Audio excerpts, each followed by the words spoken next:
ప్రస్తుతం మనతో పాటు సీనియర్ జర్నలిస్ట్ దాము బాలాజీ ఉన్నారు. ఆయనతో మాట్లాడదాం. నమస్తే సార్. సార్, లావణ్య రాజ్ తరుణ్ వాళ్ళ మదర్ పైన దాడి చేశారు, ఆవిడ ఇప్పుడు హాస్పిటల్లో ట్రీట్మెంట్ తీసుకుంటున్నారు అని చెప్పేసి వార్తలు వస్తున్నాయి. ఇంకో పక్క లావణ్యని అంటే వాళ్ళు ఉంటున్న ఆ మ్యూచువల్ విల్లా ఏదైతే ఉందో అది అమ్మేయడం వల్ల ఆమెను బయటికి బౌన్సర్లను పెట్టి పంపించేసే ప్రయత్నం చేస్తున్నారు అని అంటున్నారు.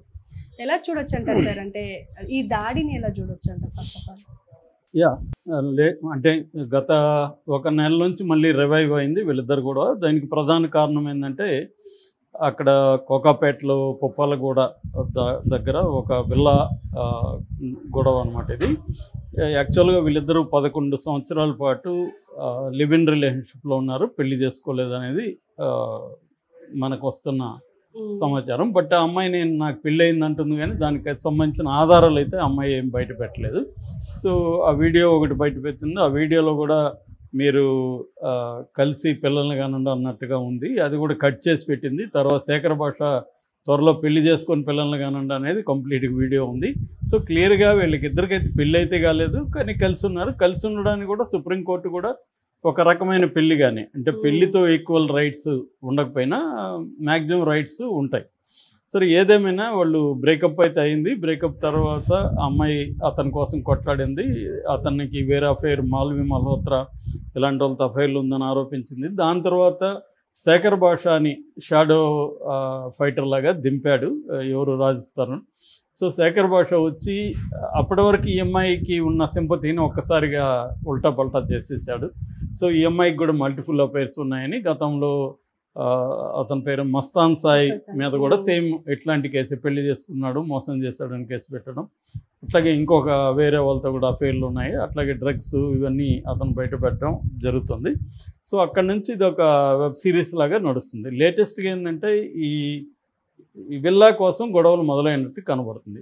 అంటే దీనిలో 2 కోణాలు ప్రధానంగా ఉన్నాయి. ఒకటి, ఆ కమ్యూనిటీ ఏదైతే ఉందో ఆ విల్లాకు సంబంధించిన మొత్తం ఆ విల్లాలు ఉంటాయి కదా, ఆ కమ్యూనిటీ వాళ్ళు ఈ అమ్మాయి వల్ల తలనొప్పిగా ఫీల్ అవుతున్నారు. చుట్టుపక్కల ఇండ్లు తీసుకోవడానికి కానీ తీసుకున్న వాళ్ళు కానీ ఇబ్బందిగా ఫీల్ అవుతున్నారు. ఎందుకంటే ఈ అమ్మాయి డ్రగ్ బ్యాచ్ని అక్కడికి రంగంలో దించడం, అలాగే ఈ మధ్యకాలంలో శేఖర్ భాష ఇంకొక బాంబు కూడా పేల్చాడు. అదేంటంటే ఈ అమ్మాయి కొంతమంది ఒక గాయత్రి అనే ఒక అమ్మాయి ద్వారా పొలిటీషియన్స్కి అమ్మాయిల్ని సప్లై చేస్తుందన్న విషయం కూడా అతను బయటికి తీసుకొచ్చాడు. ఏదేమైనా అమ్మాయి కొంత అక్కడ న్యూసెన్స్ క్రియేట్ చేస్తుంది అనేది వాళ్ళు ఇది చేశారు. దీంతో వాళ్ళు రాజ్ తరుణ్కి చెప్పినట్టుగా తెలుస్తుంది. రాజ్ తరుణ్ ఏం చేశాడంటే ఎవరికో ఇల్లు అమ్మినట్టు, మళ్ళీ నిజంగా నమ్మాడా లేకపోతే రికార్డు క్రియేట్ చేసి అమ్మాయిని కాలేజీ చేయడానికి ఒక స్కీమ్ వేస్తాడో తెలియదు. మొత్తానికి జనవరి 10వ తేదీన 2024 జనవరి 10వ తేదీన ఇల్లు అమ్మినట్టుగా ఒక డాక్యుమెంట్ క్రియేట్ అయింది. సో ఇప్పుడు కొత్తగా ఏమైందంటే ఆ ఇల్లు కొన్నవాళ్ళు నిన్న బౌన్సర్లను తీసుకొని వెళ్ళారు. సో వెళ్ళి ఖాళీ చేయమన్నారు. ఈ గొడవల్లో ఈ అమ్మాయి లావణ్య రాజ్ తరుణ్ వాళ్ళ అమ్మ మీద దాడి చేసింది, ఆమెకి సీరియస్ గాయాలై హాస్పిటల్లో ఉందనే విషయాన్ని శేఖర్ భాష బయటపెట్టాడు. అదర్వైజ్ మనకి వేరే థర్డ్ పార్టీ సోర్స్ ద్వారా ఇది కన్ఫర్మ్ చేసుకునే అవకాశం అయితే లేదు. ఎందుకంటే రాజ్ తరుణ్ కానీ వాళ్ళు ఎవరు చెప్పలేదు. శేఖర్ భాషనే ఇప్పుడు రిప్రజెంటేటివ్ ఆఫ్ రాజ్ తరుణ్ కాబట్టి అతను ఆరోపిస్తున్నాడు. దీనికి సంబంధించి మామూలుగా అయితే ఆమె చిట్టుకుమన్న మీడియా ముందుకు వచ్చే అమ్మాయి, పోలీస్ స్టేషన్కి వెళ్ళే అమ్మాయి. ఇక్కడ మాత్రం ఇప్పుడు పోలీస్ స్టేషన్కి వెళ్ళలేదు, మీడియా ముందుకు కూడా ఇప్పటివరకు రాలేదు. అంటే క్లియర్గా ఆ అమ్మాయి దాడి చేసినట్టుగానే అర్థమవుతుంది. ఎందుకంటే ఆ అమ్మాయి దాడికి గురైంటే ఇప్పటికీ వచ్చి గోల్ చేసేది. సో అమ్మాయి మిస్సింగ్లో ఉంది.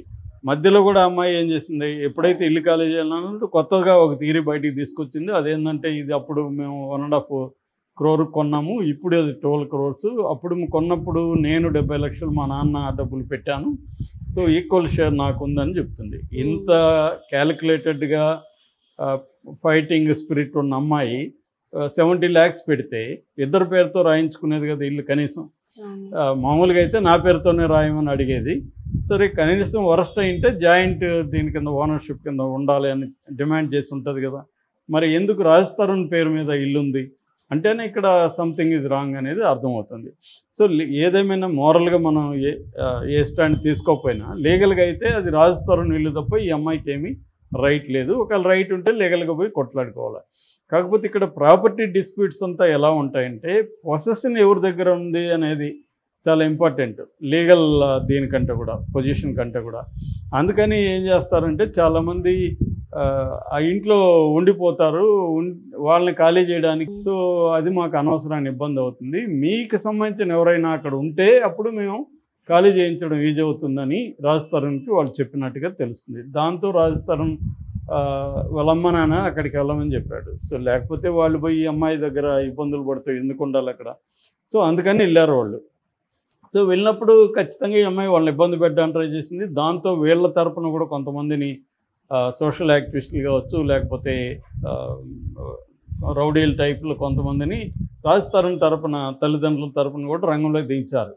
అప్పుడు ఆ అమ్మాయి నన్ను శేఖర్ భాష రాజ్ తరుణ్ చంపడానికి ట్రై చేస్తున్నారని మళ్ళీ వెళ్ళి నార్సింగ్ పోలీస్ స్టేషన్లో కేసు పెట్టింది. కాకపోతే ఏంటంటే గతంలో లాగా నార్సింగ్ పోలీసులు ఈ అమ్మాయికి హెల్ప్ చేయట్లేదు. ఇంతకుముందు అంటే ఒక డిటెక్టివ్ని అమ్మాయి డిటెక్టివ్ ఎస్ఐని తను ట్రాప్లో పెట్టి ఈ అమ్మాయి ఎవరి మీద కంప్లైంట్ ఇచ్చినా వాళ్ళని పిలిపించేయడం, అరెస్టులు చేయడం ఇవన్నీ జరిగాయి. దాంతో అది గవర్నమెంట్ దృష్టికి వెళ్ళి అతన్ని ట్రాన్స్ఫర్ చేసేసారు. దాంతో అందరూ కూడా భయపడుతున్నారు. ఎందుకంటే ఆ వీడియో కూడా ఈ అమ్మాయికి అతనికి మధ్య ఒక వీడియో కూడా బయటకు వచ్చింది.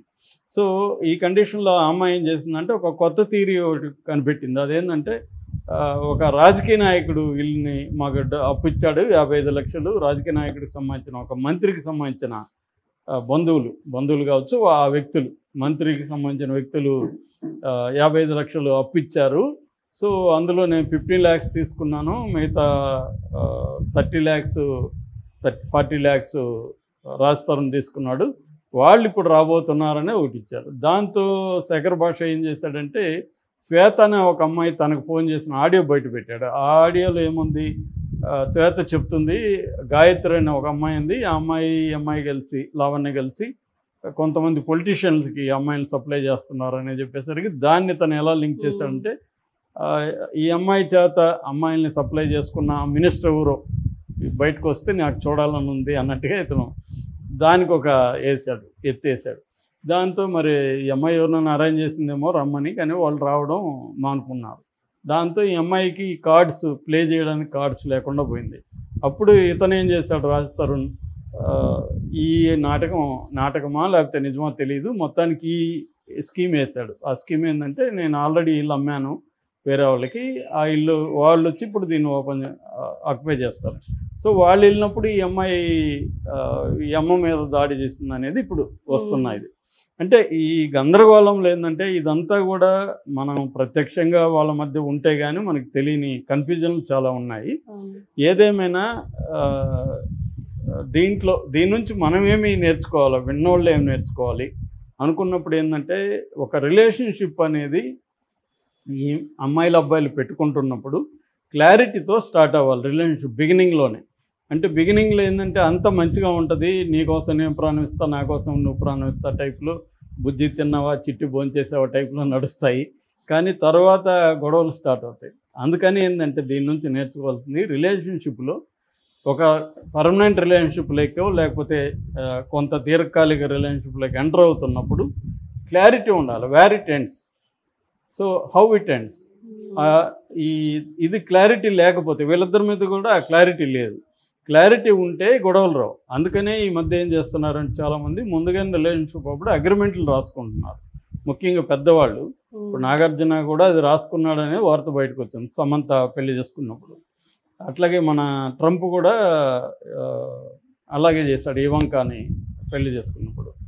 సో ఇవంకనా కూతురు కదా, అదే కన్ఫ్యూజన్ నాకు, భార్య పేరు ఏంటి మర్చిపోయాను. సో ఆమెను పెళ్లి చేసుకున్నప్పుడు కూడా రాసుకున్నాం. ఈ మధ్య అప్రెంటిస్ అనే సినిమా కూడా వచ్చింది ట్రంప్ మీద, అందులో కూడా క్లియర్గా ఉంది. అలాగా రిలేషన్షిప్లోకి ఎంటర్ అవ్వడం అంటే ఎగ్జిట్ కూడా ఉంటుంది. ఇవాళ పర్మనెంట్ అనే రిలేషన్షిప్లు తగ్గిపోయినాయి. సో డిస్పోజబుల్ రిలేషన్షిప్స్ అనేవి పెరిగిపోయినాయి. డిస్పోజబుల్ అయినప్పుడు ఆ డిస్పోజబుల్ రిలేషన్షిప్స్ ఎంటర్ అయినప్పుడు ఉన్నంత స్మూత్గా ఎగ్జిట్ ఉండదు, వైలెంట్గా వెళ్ళిపోతుంది. ఆ వైలెంట్ అనేది ఆస్తులుగా గొడవలు కావచ్చు, ఎక్స్ట్రా మ్యారిటల్ అఫైర్స్ కావచ్చు, ఈ రెండు ప్రధానంగా ఉంటున్నాయి. అందుకని ఏంటంటే లావణ్యలో పాజిటివ్ అంశం ఏంటంటే అమ్మాయి ఫైటింగ్ చేయడం, మంచో చెడ్డో తను ఫైట్ చేస్తుంది, దట్ ఈజ్ పాజిటివ్ ఆస్పెక్ట్. అంటే విమెన్ అనేవాళ్ళు వాళ్ళ హక్కుల కోసం కావచ్చు, లేకపోతే ఫైట్ చేయాలని. నెగిటివ్ టీచర్ కూడా లావణ్య. నెగిటివ్ టీచర్ అంటే ఎలా ఉండకూడదు అంటే ఇంత అగుడయ్యి, ఇంత మందితో అఫైర్లు మెయింటైన్ చేసి, డ్రగ్స్ చేసి, జైలుకి వెళ్ళి ఏం సాధిస్తుంది ఫైనల్గా అన్న దగ్గర నెగిటివ్ టీచర్ కూడా అమ్మాయి, చాలామంది అమ్మాయిలకి. సో ఇంత లైఫ్లో ఇంత స్ట్రెస్ అవసరమా, ఇంత మెంటల్ టార్చర్ అవసరమా మనిషికి అనేది ఒకటి నేర్చుకోవాలి. రెండోది అంటే కాన్ఫ్లిక్ట్ రెజల్యూషన్. ఒక ఇద్దరు వ్యక్తుల మధ్య కాన్ఫ్లిక్ట్ వస్తే రెజల్యూషన్స్ ఎలా ఉండాలి అంటే అది లీగల్గా ఎలా ఉండాలి, మన సపోర్ట్ సిస్టమ్స్లో ఎట్లా దాన్ని డీల్ చేసుకోవాలి, ఇవి నేర్చుకోవడానికి కూడా వీళ్ళిద్దరి వ్యవహారం పనికొస్తుంది. అట్లాగే మీడియా రోల్. ఎప్పుడైనా కూడా మీడియా రోల్ ఎలా ఉంటుందంటే ఎస్కలేట్ చేస్తుంది మీడియా. ఇద్దరి మధ్య గొడవలు వస్తే మీడియాకి ఎక్కామంటే దాన్ని పెంచి పెంచి పెంచి కాంప్లెక్స్ చేసి పెంచేస్తుంది తప్ప మీడియా రెజల్యూషన్కి ఇవ్వదు, తగ్గించదు. వాళ్ళిద్దరి మధ్య సమస్యను పరిష్కరించాలని మీడియా అనుకోదు. ఇవాళ ఉన్న మీడియా మోడల్ ఏంటి, కాన్ఫ్లిక్ట్ని పెంచి వాళ్ళిద్దరి మధ్య గొడవలు మరింత క్రియేట్ చేసి ఎవరి సైడ్ ఒకటి సైడ్ తీసుకొని మళ్ళీ సైడ్ తీసుకుంటే కూడా వీళ్ళు తిరిగేస్తారు. వీసు అటు వస్తున్నాయి అనుకుంటే అడ్డు తిరుగుతారు. కాబట్టి మీడియాకి ఎక్కకుండా సాల్వ్ చేసుకుంటేనే పరిష్కారం అవుతుంది. మనం ఏ కేసు చూసినా ఈ మధ్య చాలా కేసులు చూస్తున్నాం. మీడియాకి ఎక్కితే అది మోర్ కాంప్లెక్స్ అయిపోయి గందరగోళం అయింది. ఫస్ట్లో మజా బాగానే ఉంటుంది, అందరూ గుర్తుపడుతుంటారు, మనకి ఇది అవుతుంది. కానీ రాను రాను టార్చర్ మొదలవుతుంది. అందుకని మీడియా రోల్ ఏంటి, వ్యక్తుల సంబంధాలు ఎలా ఉండాలి, లీగల్ ఆస్పెక్ట్స్, అమ్మాయిలైనా అబ్బాయిలైనా అఫైర్లలోకి సంబంధాల్లోకి ఎంటర్ అయినప్పుడు లా తెలుసుకోవాలి. మనం ఏదో రొమాంటిక్గా ఫీల్ అయిపోయి వెళ్ళిపోకుండా చట్టం ఏం చెప్తుంది రిలేషన్షిప్లో, రేపు ఈ అమ్మాయి నా మీద కేసు ఎలాగ పెట్టచ్చు, నేను ఎట్లా ఇరుక్కోవచ్చు,